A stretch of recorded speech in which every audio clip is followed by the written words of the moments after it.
Oi, meus amores, tudo bem? Como é que vocês estão? Bom, eu não tinha muita intenção de gravar esse vídeo, eu não imaginava que esse assunto poderia ter alguma relevância, mas esse final de semana, conversando com um grande amigo meu, ele que tem me acompanhado nas redes sociais, que é papai também de um bebezinho da idade do Léo, ele me disse: poxa, Vivi, eu espero tanto você trazer esses assuntos e falar um pouco mais de você, enfim, das suas ambições, dos seus sonhos, porque a gente conversava tanto sobre isso e ele tinha essa expectativa de encontrar esse tipo de tema também aqui na minha página. E eu, para falar a verdade, pensava que isso talvez não poderia importar de forma alguma para vocês e queria sempre só estar dividindo as minhas experiências com a maternidade e com o meu estilo de vida. Pois bem, ele me fez refletir, ele falou: não, pelo contrário, eu acho que talvez isso possa ser a cereja do bolo, né? Falar um pouco mais de você. Eu te vejo, assim, muito como mãe e entendo bastante todas essas mudanças que você trouxe depois do Léo, mas você tinha ambições e sonhos já antes do Léo e vinha vivido, já havia experienciado tudo isso, enfim. E ele acha que isso pode ser relevante para algumas pessoas. Então aqui estamos para falar um pouco sobre isso. Eu acho que esse vídeo, na verdade, vai ser para vocês entenderem um pouco mais quem eu sou, na é verdade. Bom, eu sou uma menina que nasci na periferia, freguesia do Ó, não sei se vocês conhecem, fica na zona oeste de São Paulo. E, enfim, eu acho que desde muito pequena sempre tive sonhos muito grandes, talvez. Sempre fui muito ambiciosa, como diria uma das minhas irmãs. E sonhava, enfim, em visitar outros países, em ser uma pessoa internacional, em falar outros idiomas. E quando era pequena eu lembro muito bem que uma paixão minha era ver as bandeiras dos países. Eu queria muito conhecer vários deles e eu dizia para os meus pais que eu queria ser aeromoça e uma outra hora eu queria ser diplomata, enfim, tudo que tivesse a ver com viajar. E diplomata foi uma coisa que ficou muito na minha cabeça. Era uma coisa que eu queria muito, porque eu queria muito levar para esses outros países uma imagem do Brasil positiva, enfim, levar o lado bom do Brasil. E ao mesmo tempo essa vontade enorme de viajar para outros países e conhecer diferentes culturas e tudo mais. Só que tudo isso era muito distante da minha realidade quando eu era pequena, né? Esses sonhos todos começaram realmente a martelar muito na minha cabeça quando eu tinha por volta dos 15 anos. E era praticamente impossível realizar esses sonhos, porque meus pais não tinham condições financeiras. E, inclusive, eu lembro que uma amiga minha de infância, ela teve a oportunidade de morar fora. Uma tia dela chamou ela, né, para levá-la para os Estados Unidos e para o México. E ela resolveu não ir e ficar. E eu quase desabei a chorar, porque eu pedi para minha mãe e falei: mãe, conversa com ela, com essa tia dela, para ver se ela me leva, porque esse é o meu sonho, era tudo que eu queria. E minha mãe falou: filha, não pode, você é muito pequena, não pode, você não é da família dela, não tem como. E eu, assim, queria muito ter alguém, uma tia, uma prima, alguém que morasse fora para que eu pudesse ir visitar, sabe, aquela coisa, ficar na casa de algum parente e voltar com essa experiência, mas não tinha.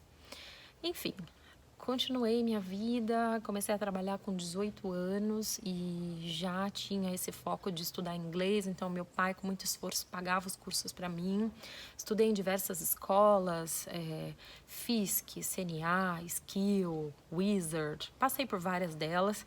Para falar a verdade, eu não saía do verbo to be, era muito engraçado. Mas enfim, continuava ali persistindo e sabia de que em algum momento, muito provável, que eu iria precisar desse inglês. E aos 26 anos, depois de guardar um dinheirinho e também com a ajuda do meu pai, ele conseguiu me ajudar, eu pude ir então realizar o meu sonho, que era fazer o meu primeiro intercâmbio. E a escolha do país foi muito interessante, porque eu estava num casamento de uma amiga e a pessoa que ela tinha escolhido para sentar comigo, era um rapaz que ele tinha acabado de voltar de um intercâmbio da Irlanda, de Dublin. Isso foi em 2006. E ele dividiu comigo as experiências dele e eu fiquei assim, fascinada. E eu falei: gente, esse país é incrível, essas pessoas são incríveis, a experiência dele foi maravilhosa, é tudo que eu sonho. E, enfim, coloquei na minha cabeça e fui conversar com as agências de viagens para entender sobre o intercâmbio. Entendi que naquela época, em 2006, Londres e Dublin era muito visado pelos brasileiros porque oferecia oportunidade de trabalho. E eu, óbvio, que precisava trabalhar também. Não daria só para estudar, porque eu vinha de uma família, como eu falei, simples, e não teria como eu ser bancada lá um ano pelos meus pais somente para estudar. Então eu precisava dessa possibilidade de trabalho. Foi aí que Dublin me encantou, porque eles ofereciam essa oportunidade. Enfim, essa certeza de que tudo daria certo, ela continuava a me mover lá e realmente, gente, tudo acabou dando certo. Eu tive o melhor ano da minha vida, foi incrível. E ao voltar de Dublin para o Brasil, com esse sonho já realizado, eu voltei assim e foi isso que me deu uma base para eu formar minha carreira. Ao voltar, é óbvio que já com inglês e todas essas experiências, já tendo visitado outros países, porque quando você mora na Europa, é muito fácil, de carro mesmo, você consegue ir de um lugar para o outro. E enfim, foi incrível. Voltei para o Brasil depois de 1 ano e meio, mais ou menos, lá 1 ano e 8 meses, e já consegui um emprego numa multinacional. Lá o meu cargo era de recepcionista bilíngue. Em pouco tempo, em 3 meses apenas de trabalho, o presidente dessa multinacional me convidou para ser secretária dele. E eu aceitei essa proposta, secretária bilíngue, e fui estudar, fui fazer faculdade a respeito e investi nisso. E a partir de lá me possibilitou entrar numa outra empresa também muito maior. Estava com um salário muito bacana, com uma carreira já muito estável. E dali não parei mais, e ali já quis estudar outro idioma e investir nessa questão internacional e aquele sonho de ser diplomata, e aí acabei conhecendo o Philip, enfim, gente, e aí casamos em Luxemburgo e lá com o Philip pude viajar por mais de, sei lá, 37 países e comecei a estudar alemão. Comecei depois, ao retornar para o Brasil, fiz um curso de Relações Internacionais na FGV, que inclusive, quando descobri que estava grávida do Léo, na gestação, eu coloquei ele on hold.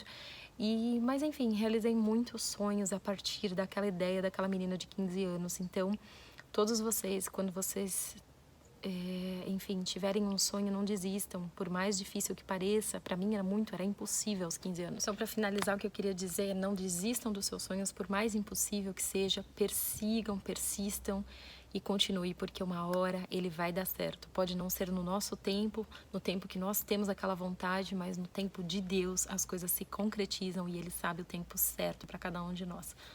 Beijo, meus amores, espero que vocês tenham gostado de ouvir um pouco mais da minha história.